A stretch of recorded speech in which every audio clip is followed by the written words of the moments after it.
랭아! 영순이 여러분 안녕하세요. 랭킹스쿨입니다. 흔히 스포츠를 가리켜 각본 없는 드라마라고 말하죠. 정해진 규칙으로 승부를 겨뤄 역전에 역전을 거듭하거나 결과를 쉽게 예측할 수 없는 치열한 승부의 재미, 다들 한 번쯤은 느껴보셨을 텐데요.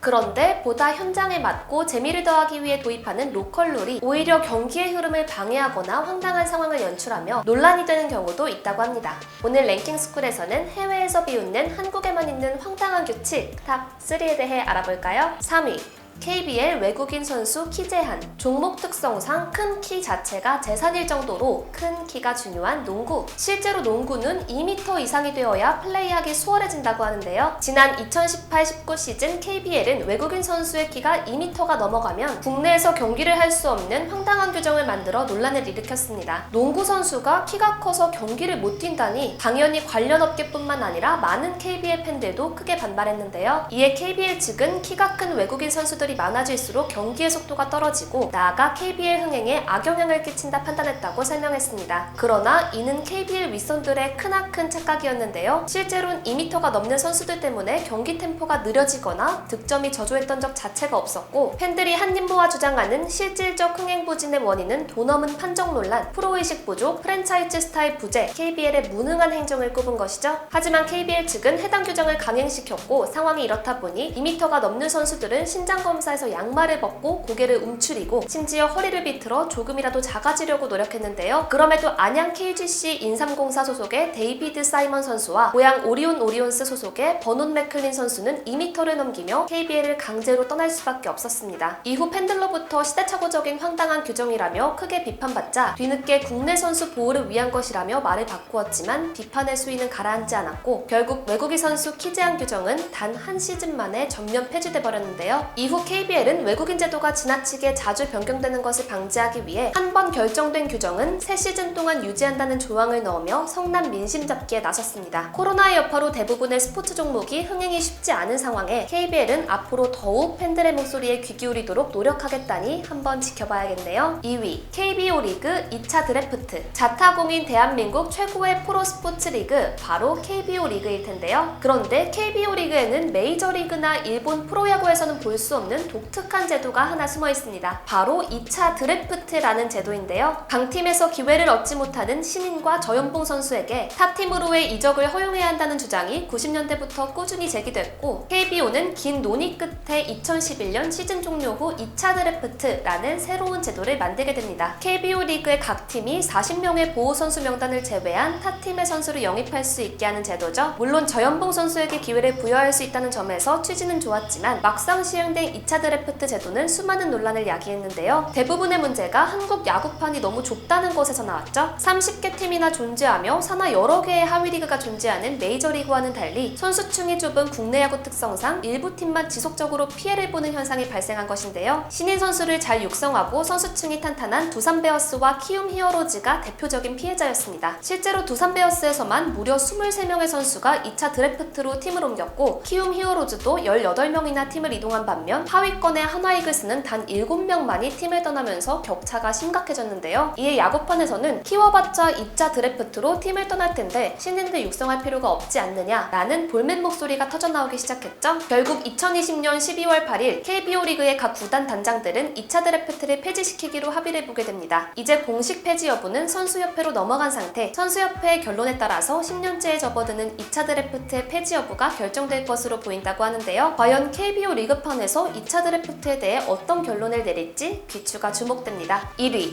V리그 공격자 터치아웃. 최근 대한민국 프로배구계는 연일 쏟아지는 학폭폭력 논란의 중심에 있죠. 그런데 사실 학폭 논란 직전 V리그에는 또 다른 큰 골칫거리가 있었습니다. 바로 국내 리그에만 존재한다는 로컬룰이 그 주인공인데요. 지난 1월 26일 흥국생명과 GS칼텍스의 경기 도중 뜻밖의 논쟁이 벌어집니다. 블로커 터치아웃이냐 공격자 터치아웃이냐를 두고 김연경 선수 선수와 심판이 맞선 것인데요. 블로커와 공격수가 동시에 네트 위에 뜬 공을 다투다가 터치아웃이 됐을 경우 어느 팀에 득점을 주느냐가 관건이었습니다. 국내 V리그의 경우 비디오 판독을 거쳐 가장 마지막에 볼을 터치한 사람이 누구냐에 따라 결정되지만 국제대회 및 다른 리그에선 공격자의 득점을 인정했기에 국제배구연맹 규정에 따르면 득점인 상황이 국내 로컬룰을 적용하면 오히려 실점이 되는 상황, 특히 11년간 국외 무대에서 뛴 김연경 선수는 당연히 본인 득점이라고 생각하고 강하게 항의한 것인데요. 사실 국내 V리그에 문제시되는 로컬룰은 이것만이 아닙니다. 바로 서브를 하는 순간 포지션 이동을 제한하는 포지션 폴드 역시 논란이 되고 있는데요. 팬은 물론 선수, 심지어 심판까지 헷갈리는 로컬룰, 그에 대한 문제점을 인식한 배구연맹은 결국 다음 시즌부터라도 국제 배구 규정에 따라야 한다고 밝혔습니다. 리그 차원에서 개선 의지를 보인 만큼 앞으론 보다 쉽고 명확한 규정이 확립되면 좋겠네요.